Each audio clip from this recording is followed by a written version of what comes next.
HEC.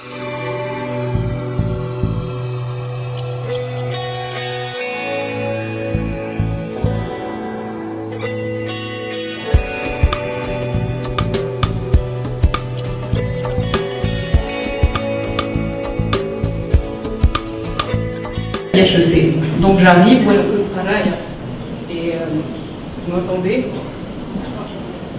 Donc j'avais l'habitude de plutôt bien travailler. J'arrive au premier cours de maths, je regarde et je me dis, il parle chinois. Je voyais des dx, des logarithmes. D'abord, pour moi, un logarithme n'est rien, c'est quelque chose qui n'existait pas. Ça s'appelait ln, dans mon monde. Et j'arrive, et puis je vois et ils montent tous au tableau, et ils font des démonstrations et tout. Je me dis, mais qu'est-ce que tu es venu faire ici? C'est une autre planète.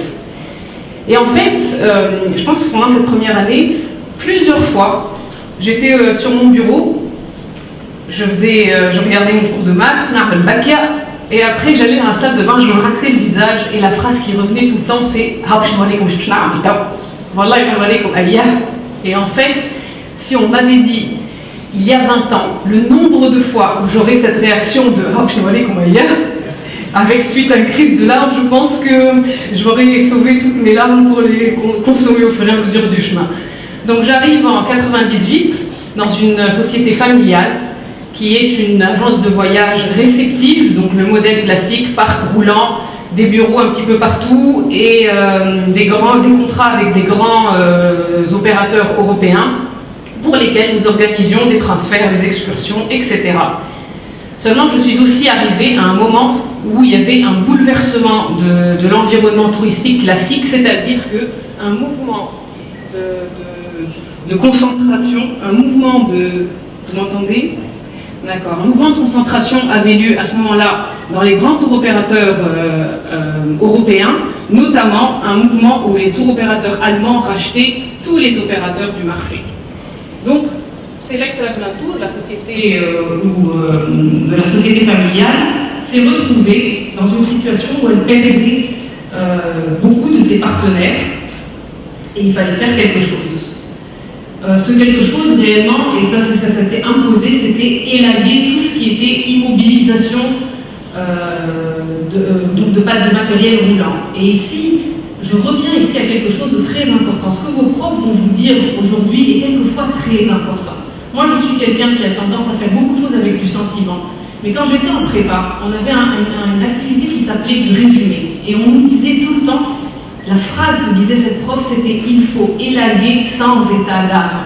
Et je me souviens que pendant son parcours, plusieurs fois, j'étais en train de me demander « est-ce que je suis dans l'état d'âme ou suis-je dans cette position où je dois élaguer sans état d'âme ?» Donc, j'arrive et j'avais un partenaire à ce moment-là qui s'appelait GTA, donc Gulliver's Travel Associates, qui nous envoyait en Tunisie des groupes japonais. Ils étaient un petit peu originaux dans le sens où, contrairement à tous ces grands tour opérateurs anglais, allemands, etc., français, moi, l'enseigne ne me disait rien. La première fois que je me suis rendue dans leur bureau, j'arrive, c'était à Londres, et je vois Gulliver's House. Et au début, dans ma tête, ils sont très petits, et Gulliver's House, ils se sont dit, allez, on va s'installer dans cet immeuble-là, et on va s'appeler Gulliver's. Mais en fait, quand je suis rentrée, j'ai vu en fait 7 étages avec 100 personnes à chaque étage, mais 3 étages étaient en train de faire du développement technologique. Du développement, pourquoi? Pour en fait prendre en charge le voyageur individuel. Toute cette masse que les agents de voyage n'allaient pas toucher et qu'on appelle aujourd'hui le FIT, le Free Independent Traveler. Et je me souviens, en rentrant, mon idée toujours, on est en train de parler de 98-99, c'est quelque chose doit sortir de ce grand qui est inconnu. Quelque chose doit sortir. Donc on ne les a jamais lâchés.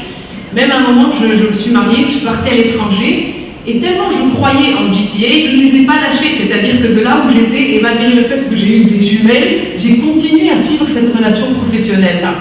Parce que réellement, j'y croyais. Donc ensuite, petit à petit, nous avions élagué notre matériel. Et le fait, je pense, qui a été captivant, ça a été que l'administration tunisienne a libéralisé partiellement la possibilité aux agences de voyage d'organiser ce qu'on appelle l'outgoing, donc de percevoir de l'argent en dinars du consommateur tunisien